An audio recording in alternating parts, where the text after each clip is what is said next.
Hey everybody, I hope you're doing well today. Well, this is the introductory video to production, costs, revenues, and profits for theory of the firm. The design of this video is to give you an overall picture of exactly what you're going to study in this unit. What are costs? What are revenues? What are profits? How are we going to look at it? What does production mean?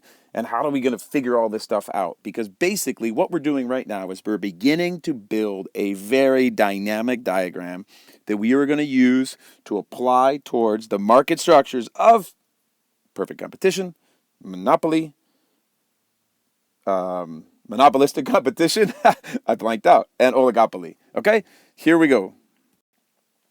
All right, some key core critical concepts. Cost and production is one section of this unit. Revenues is another section of this unit, and profit is another section of this unit. But one of the big things, that overarching idea about the short run or about this unit, are something called the short run, the long run, and the law of diminishing returns, which is divided into two different sorts of laws. One is the law of diminishing marginal returns, and the other is the law of diminishing average returns. And as we'll see, they're very much related to one another. Okay? So the idea here is that after this video, you understand what cost and production means. You understand the basic elements of revenue and the basic elements of profit. All right? Here we go. All right. Cost and production, or sometimes in some course companions, just talked about as cost.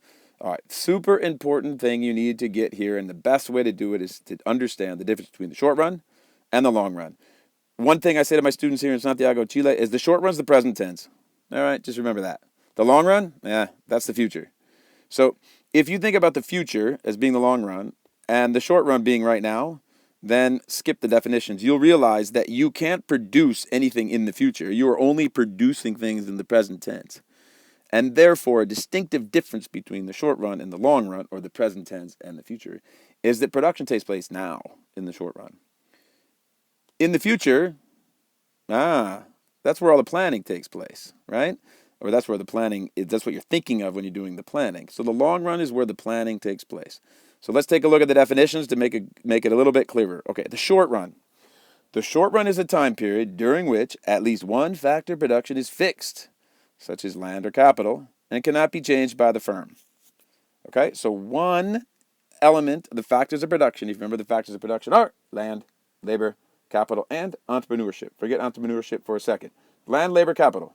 Okay, it says that one of them is fixed, either land or capital. Well, that makes sense, because those are the least malleable. Those are that take the most effort to change. In fact, they take the most time to change, and therefore, you would have to plan that. What takes the least amount to change? Labor. And if you look at any firm, the first thing it's going to do is, when things are bad, is fire workers. Why? Because it's easiest to do. Right? If you work at a school and the school all of a sudden isn't doing well financially, are they going to start knocking down buildings? No, that would be destroying their capital or destroying their land. No, they're going to start firing workers, teachers, maintenance people, whatever. Right?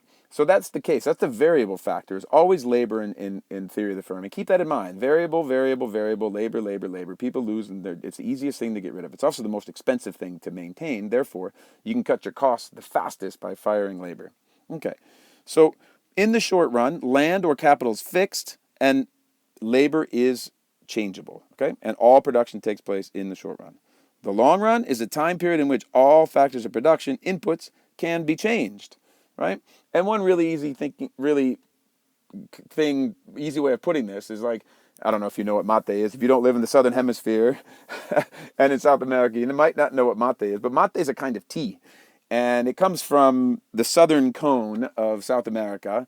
And Chilenos and Argentinians, and especially Uruguayans, drink tea, this type of tea, a lot. Okay, well, it's served in a little cup. If you can picture a coffee cup, you can kind of picture a mate cup. So I like to think about my classroom as a production of mate, because I love to drink mate. You drink it with a little straw, you put the tea in there, you pour the water in it, and you drink it through this straw that has a filter on it.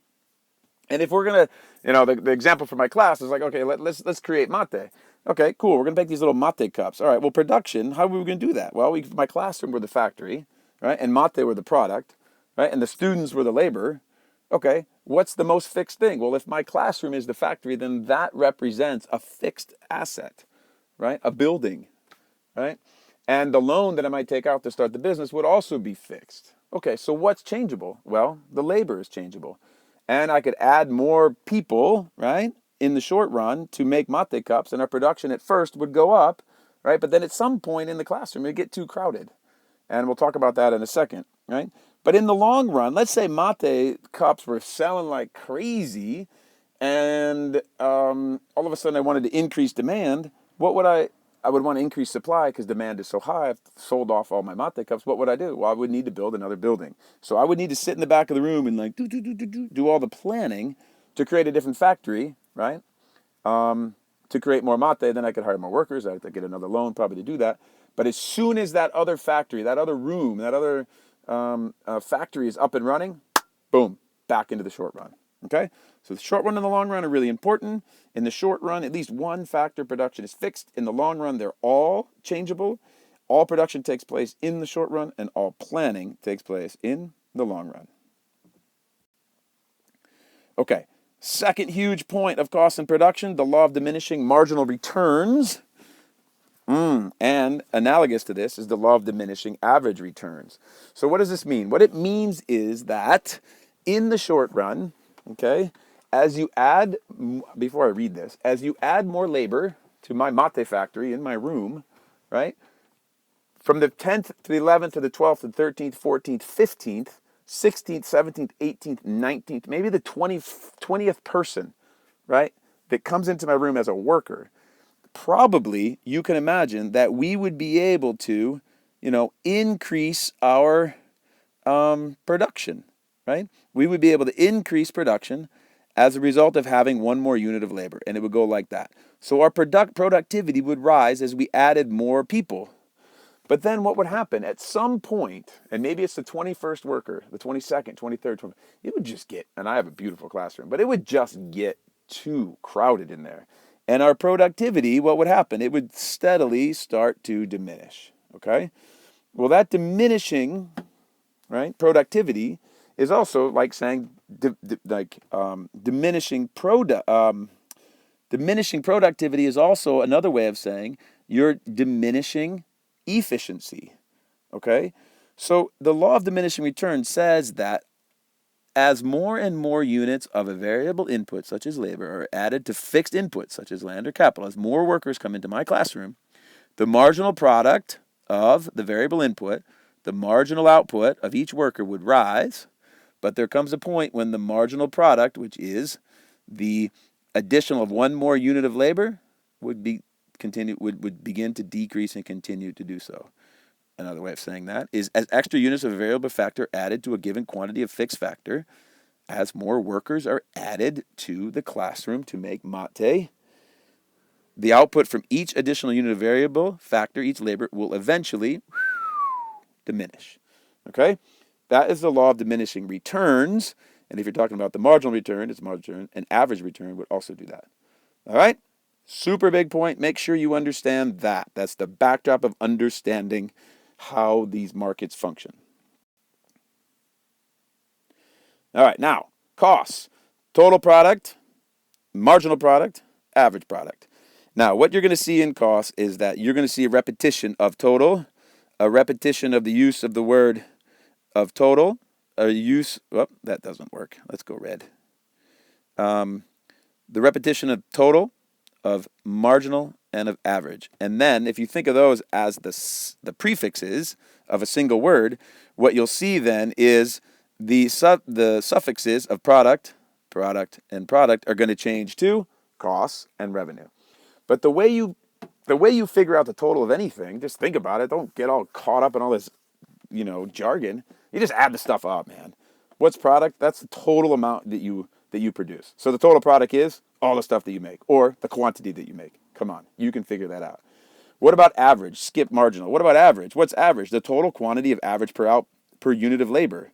The variable input. What does that mean? Well, the product is output, and the variable is labor.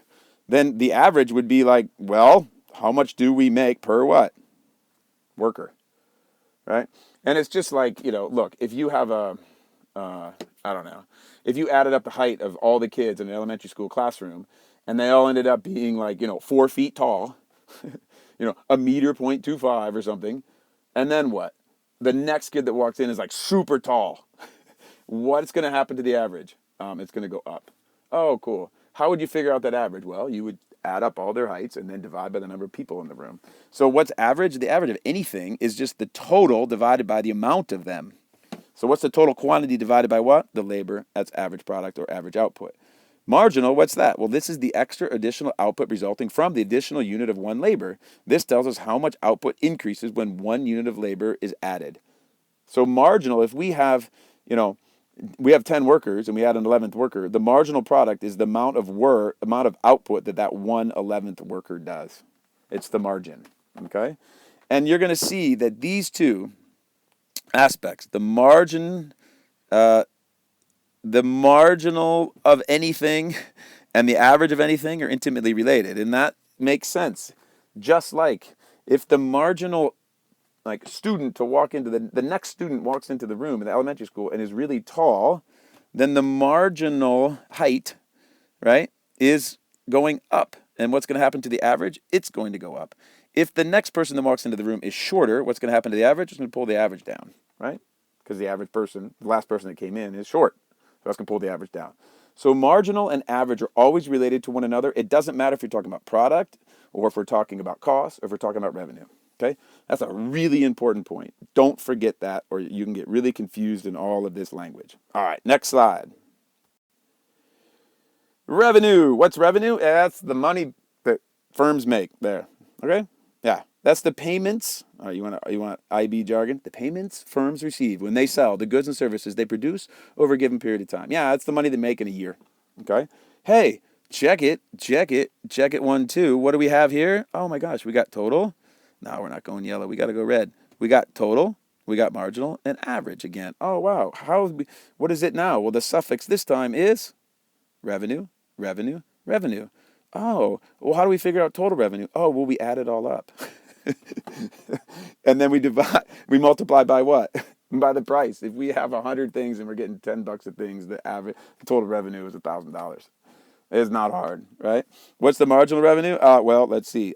If you add one more thing, how much more revenue do you have? Oh, that's your marginal revenue, right? What's the average revenue? Oh, that's like all of the things. We have revenue divided by what? Well, the things we sold. So if we have $1,000 and we sold, 100 things, guess what? The average revenue is $10. Come on, this is logic. You can do this. You don't have to be like some economist to figure this out, but when you put it in terms of like all these terms, sometimes it can just get crazy in your head and you think you don't know what you're talking about, and you actually do. But let's get some real definitions for those. All right, total revenue, marginal revenue, average revenue, pretty straightforward. Total revenue, TR, you need to know that, is the total amount of money received by firms when they sell a good or product. It's equal to the price of a good times the quantity of the good sold. That's obvious. It's price times quantity. You've been calculating out total revenue all throughout your studies. If you want to know how much money you make when you sell M&Ms out of your backpack in your classroom, all right, how many M&Ms do you have at the beginning of the day? 50. How much did you sell them for? $1. How much money you got? $50. Total revenue. Marginal revenue, the additional revenue arising from the sale of an additional unit of output. We've already talked about that. And then average revenue, the average per unit of output sold, calculated by dividing the total revenue by the number of units sold, of course. Right? So if you divide total revenue by how much units you sold or how much output there was, you're going to get the average. All right. This is not hard, but when you are like a new econ student or new to theory of the firm, it's like, oh my God, total revenue, marginal revenue, average revenue, how am I going to figure that out now? Just stop a second and think. This is division, folks. This is 5th grade math. You can do this. You understand what total, marginal, and average are as the prefixes, and guess what? You understand that all you're doing is the same math, but for a different suffix, right? In this case, revenue. All right, onward.